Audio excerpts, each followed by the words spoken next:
Hello everyone, स्वागत है आप सभी का एग्जाम गुरु यूट्यूब चैनल में। दोस्तों आज 5 नवंबर को एयरफोर्स का फर्स्ट शिफ्ट का एग्ज़ाम समाप्त हो चुका है। तो इस वीडियो में मैं आपको फर्स्ट शिफ्ट के सारे इंपॉर्टेंट क्वेश्चंस इस वीडियो में कवर करवाने वाला हूं।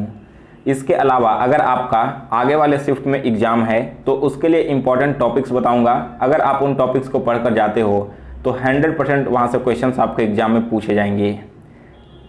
आज जितने भी क्वेश्चंस पूछे गए हैं जो मैं इस वीडियो में आपको करवाने वाला हूं, इन सारे क्वेश्चंस का पीडीएफ मैंने टेलीग्राम ग्रुप में डाल दिया है और टेलीग्राम ग्रुप का लिंक डिस्क्रिप्शन बॉक्स में दिया गया है, तो आप वहां से जाकर इसे डाउनलोड कर लेना।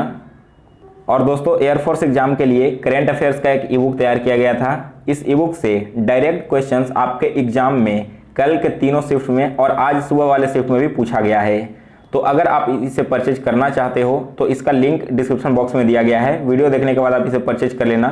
आगे मैं आपको वीडियो में बताऊंगा कि कौन कौन से क्वेश्चंस डायरेक्ट इस ई बुक से आए थे। तो चलिए आज का वीडियो शुरू करते हैं। तो देखिए दोस्तों, यहाँ पर अभी मैं आपको बिल्कुल क्विक रिव्यू देने वाला हूँ, इसलिए क्योंकि जो अगले शिफ्ट में एग्जाम देने वाले हैं कैंडिडेट सेकेंड और थर्ड शिफ्ट में, उनको आज का क्वेश्चन पता चल सके। बाकी जितने भी क्वेश्चन आज फर्स्ट सेकेंड और थर्ड शिफ्ट में पूछे जाएंगे उन सभी को कंबाइन करके एक अच्छे से फॉर्म में मैं रात में पीडीएफ के साथ अपलोड कर दूंगा, ठीक है। तो देख लो अब यहाँ पर सबसे पहला क्वेश्चन क्या आया है, Kuneru Hampi is related to. यहाँ पर कुनेरू हम्पी कौन है? यह एक खिलाड़ी का नाम है, ठीक है। कुनेरू हम्पी एक खिलाड़ी हैं और ये रिलेटेड है चेस खेल से। यहाँ पर देखा था दोस्तों अपने कल वाले फर्स्ट और सेकंड शिफ्ट में भी खिलाड़ी का नाम पूछा गया है और पूछा गया था कि इस किस खेल से संबंधित हैं। तो अभी हाल ही में जितने भी ऐसे खिलाड़ी जो चर्चा में रहे हैं उनका नाम और वे किस खेल से संबंधित हैं आपको याद होना चाहिए। यहाँ पर दोस्तों कुनेरू हम्पी, इन्हें 2 अवार्ड अभी तक मिल चुका है। एक है पद्मश्री अवार्ड और दूसरा मिला है अर्जुन अवार्ड, जो कि खेल में उत्कृष्ट प्रदर्शन के लिए दिया जाता है। इसके बाद अगला क्वेश्चन देखो, मैकमोहन लाइन कौन कौन से देश के बीच में है? मैकमोहन लाइन यह खींचा गया है दोस्तों इंडिया और चाइना के बीच में, ठीक है। इसके अलावा देखो आगे वाले शिफ्ट में आपसे पूछा जा सकता है कि रेड क्लिफ लाइन किन 2 देश के बीच में है, तो आपका आंसर होगा इंडिया और पाकिस्तान। भारत और पाकिस्तान के बीच जो रेखा है उसे हम लोग रेड क्लिफ लाइन कहते हैं। दोस्तों अगर आपको कोई भी क्वेश्चन याद है तो आप हमें कमेंट बॉक्स में बता सकते हो और यहाँ पर भी बताना कि जो भी क्वेश्चंस मैं इस वीडियो में रिव्यू दे रहा हूँ ये सारे क्वेश्चंस एग्जाम में पूछे गए थे या फिर नहीं पूछे गए थे, क्योंकि जितने भी क्वेश्चन हैं आप ही लोगों को भेजे हुए हैं। आप देख सकते हो डायरेक्ट कमेंट बॉक्स से क्वेश्चन उठाया हुआ है। अगला क्वेश्चन देखो, हर्षवर्धन किसके टाइम में इंडिया आया था? क्वेश्चन थोड़ा सा गलत लिख दिया गया है यहाँ पर।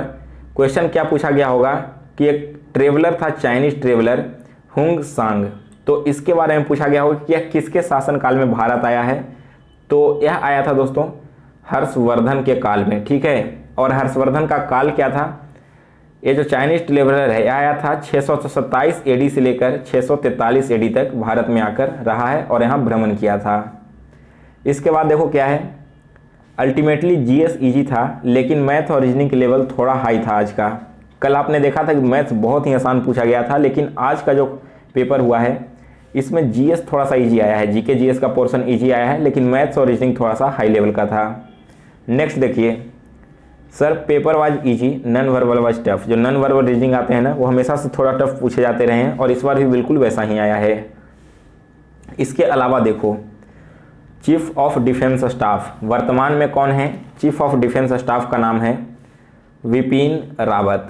यह क्वेश्चन मैंने आपको कल रात में करंट अफेयर्स का एक वीडियो अपलोड किया था, उसमें भी बताया है और करंट अफेयर्स के ई बुक में भी दिया गया है। अगला क्वेश्चन है, foreign minister of India, Bharat के वर्तमान में विदेश मंत्री हैं सुब्रमण्यम जयशंकर, ठीक है। इनका नाम आपने कई बार न्यूज़ में भी सुना होगा। सुब्रमण्यम जयशंकर भारत के वर्तमान फॉरेन मिनिस्टर हैं और यह क्वेश्चन भी दोस्तों आपको करंट अफेयर्स का जो ई बुक मैंने उपलब्ध करवाया था उससे डायरेक्ट पूछे गए हैं। नेक्स्ट इसके बाद है करेंसी ऑफ इजराइल। इजराइल की करेंसी है दोस्तों इजरायली शकील, ठीक है। इजराइल की करेंसी है इजरायली शकील। इसके अलावा इजराइल का कैपिटल आपसे पूछा जा सकता है, तो यह है जेरूसलम और वर्तमान में इजराइल के प्राइम मिनिस्टर का नाम है बेंजामिन नेतन्याहू। तो देखा था आपने कि कल भी तीनों शिफ्ट में किसी न किसी देश का कैपिटल, करेंसी और प्राइम मिनिस्टर पूछा गया है और आज फिर से इसी तरह के क्वेश्चंस रिपीट हो रहे हैं। तो अगर आपको आगे आने वाले शिफ्ट में एग्जाम देना है तो जितने भी इंपॉर्टेंट देश होते हैं, ज़्यादा आपको नहीं 20-25 केवल याद करके जाना है। उन सभी को एक बार आप लूसेंट में देख लेना, वहाँ से 1 नंबर आपके पक्के हो जाएंगे। अगला क्वेश्चन देखो, प्रेसिडेंट ऑफ यूएसए के प्रेसिडेंट डोनाल्ड ट्रंप हैं, आप सभी को मालूम है। इसके बाद आया है पॉलिटी का क्वेश्चन, देखिए आज पूछा गया था, आर्टिकल 17 इज रिलेटेड टू। तो देखो दोस्तों, आर्टिकल 17 क्या है, हमारे फंडामेंटल राइट्स हैं उनसे जुड़ा एक आर्टिकल है, और यह कहता है एबोलिशन ऑफ अनटचेबिलिटी, यानी कि छुआछूत के जो एबोलिशन करना है, समाप्त करना। जैसे मान लो आपने किसी दूसरे कास्ट या फिर दूसरे धर्म के लोगों से किसी भी तरह के सामान को खरीदने से मना कर दिया, तो यहाँ पर क्या होगा, यह होगा अनटचेबिलिटी, यानी कि यहाँ पर आप आर्टिकल 17 का उल्लंघन कर रहे हैं। इसके तहत वो जाकर कोर्ट में केस भी कर सकता है, थाने में FIR दर्ज करवा सकता है। इसके अलावा दोस्तों 2 इम्पॉर्टेंट आर्टिकल्स हैं जिनसे क्वेश्चन पूछा जा सकता है हमारे फंडामेंटल राइट में। आपसे देखो क्वेश्चन कैसे पूछाएगा कि कौन कौन सा फंडामेंटल राइट के आर्टिकल्स हैं जो कभी भी सस्पेंड नहीं हो सकते हैं। तो यह है दोस्तों आर्टिकल 20 और आर्टिकल 21, ठीक है। चाहे देश में इमरजेंसी लागू क्यों न कर दिया जाए, आर्टिकल 20 और 21 ये आपका कभी भी सस्पेंड नहीं होगा। तो अब देखो आर्टिकल 20 और 21 होता क्या है। आर्टिकल 20 है right against x post facto law, यानी कि अगर आपने कोई क्राइम किया और मान लो क्राइम करने के बाद उस क्राइम के लिए जो सज़ा लिखी गई है हमारे कानून में उसे चेंज कर दिया जाता है, फिर भी आपको जो सज़ा मिलेगी ना वो पुराने ही कानून के अनुसार मिलेगी, क्योंकि जब आपने क्राइम किया था तो उस समय कानून कुछ और था और बाद में इसे चेंज कर दिया गया है। और आर्टिकल 21 कहता है right to life and personal liberty, यानी कि आपके जान की रक्षा करना, ठीक है। तो यहाँ पर आर्टिकल 20 और 21 कभी भी सस्पेंड नहीं होता।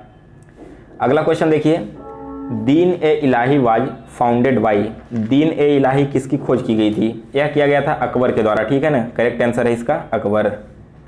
इसके बाद अगला क्वेश्चन है इंटरनेशनल वुमेंस डे।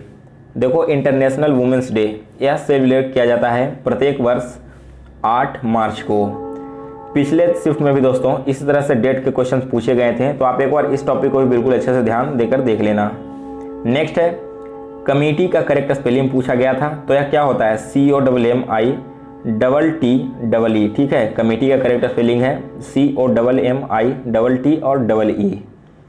इसके बाद है इन हैंड का इडियम, इन हैंड का मतलब पूछा गया था। तो देखो इन हैंड का मतलब होता है मोर देन नीड, यानी कि जितनी आपकी ज़रूरत है अगर उससे ज़्यादा आपके पास कुछ है तो इसके लिए 1 वर्ड हम लोग यूज करेंगे, इडियम्स यूज करेंगे, इन हैंड। नेक्स्ट इसके बाद आया था इनिशिएट का एंटोनिम। तो इनिशिएट का मतलब क्या होता है, शुरू करना या प्रारंभ करना, तो इसका जस्ट अपोजिट हो जाएगा इंड, यानी कि ख़त्म कर देना। मैथ्स में देखो एक प्रॉफिट एंड लॉस से आया है, एक परसेंटेज से आया है, एक टाइम स्पीड डिस्टेंस से, एक ट्रिगो का क्वेश्चन है और एक सिंप्लीफिकेशन का है। मैथ्स का क्वेश्चन जैसे ही मुझे पूरा मिलता है मैं आपको इसका आंसर और सॉल्यूशन करवा दूंगा। एक चीज़ देखो यहाँ पर, ये टाइम टेकन था, जो मैथ्स का क्वेश्चन आया ना थोड़ा सा लेंदी पेपर आज का आया था, आपको सॉल्व करने में टाइम लग सकता था। तो अगर आपने जीके अच्छे से कर लिया है तब वहाँ पर आपके सिलेक्शन होने के चांसेस अच्छे होंगे। इसके बाद देखो DVMS का फुल फॉर्म, CDS तो मैंने ऑलरेडी आपको बता दिया है। DVMS का फुल फॉर्म है दोस्तों डाटाबेस मैनेजमेंट सिस्टम। तो यहाँ पर कंप्यूटर से रिलेटेड फुल फॉर्म भी पूछे जा रहे हैं। पिछले दिन कोबोल का फुल फॉर्म आया था और आज DVMS का फुल फॉर्म पूछ लिया गया है। तो कोबोल का फुल फॉर्म है कॉमन ओरिएंटेड बिजनेस लैंग्वेज और DVMS का मतलब है डाटाबेस मैनेजमेंट सिस्टम। नेक्स्ट है ग्रम्पी का सिनोनिम। तो ग्रम्पी का मतलब होता है दोस्तों चिड़चिड़ा स्वभाव का, तो इसका सिनोनिम हो जाएगा बैड टेम्पर्ड, ठीक है। बैड टेम्पर्ड का मतलब होता है थोड़ा चिड़चिड़ा स्वभाव का व्यक्ति, या फिर शॉर्ट टेम्पर्ड, आप दोनों में से कुछ भी बोल सकते हो। और इसका एंटोनिम क्या होगा, एंटोनिम हो जाएगा चिड़चिड़ा का चेयरफुल, यानी कि खुश मिजाज या फिर हैप्पी। नेक्स्ट है इंडस्ट्रियस। इंडस्ट्रियस का सिनोनिम आपको बताना है, तो इसका सिनोनिम क्या होगा, इंडस्ट्रियस का मतलब होता है फुर्तीला या फिर तेज तरार। तो अगर आप सिनोनिम की बात करें तो सिनोनिम इसका हो जाएगा डिलीजेंट या फिर होगा इनर्जेटिक। और इसका एंटोनिम यहाँ पर होगा इनएक्टिव, यानी कि जो सुस्त हो, या फिर लेजी मतलब कि आलसी व्यक्ति। अगला क्वेश्चन देखिए सेशन का एडजेक्टिव। तो सेशन का एडजेक्टिव दोस्तों सेशन ही होता है, ठीक है। नेक्स्ट इसके बाद है गिमिक का स्पेलिंग। गिमिक का करेक्ट स्पेलिंग पूछा गया था, तो यह होगा GIMMICK, ठीक है। और गिमिक का मतलब होता है नौटंकी, अगला क्वेश्चन देखिए, to be in two mind.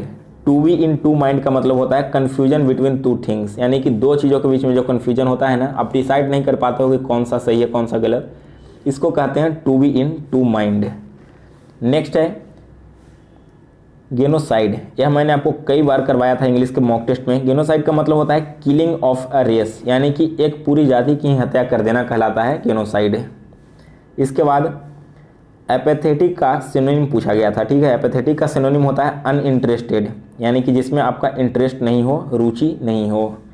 इसके अलावा एक्टिव, पैसिव और नरेशन दोनों फिर से आज इजी पूछे गए थे। कल भी दोनों टॉपिक से एक क्वेश्चन आया था और पैसेज भी आपका मॉडरेट आया था, ठीक है ना। पैसेज जो आया था आपका मॉडरेट कंडीशन का आया था। सो गाइज, अभी तक मुझे जितने भी क्वेश्चंस मिले थे मैंने इस वीडियो में आपको कवर करवा दिया है। अब इसके अलावा सेकंड और थर्ड शिफ्ट के जो क्वेश्चंस मिलेंगे उन सभी को कंबाइन करके मैं एक स्पेशल PDF आप लोगों को रात में उपलब्ध करवा दूंगा। तो अगर आपको यह वीडियो पसंद आई हो तो इसे लाइक और शेयर करें। जो हमारे चैनल पर पहली बार विजिट कर रहे हैं उनसे रिक्वेस्ट है कि आप हमारे चैनल को सब्सक्राइब कर बेल नोटिफिकेशन को ऑन कर लें। और जिन लोगों ने अभी तक हमें इंस्टाग्राम पर फॉलो नहीं किया है तो मेरा इंस्टा ID स्क्रीन पर दिख रहा है, इस ID से आप हमें फॉलो भी कर सकते हैं।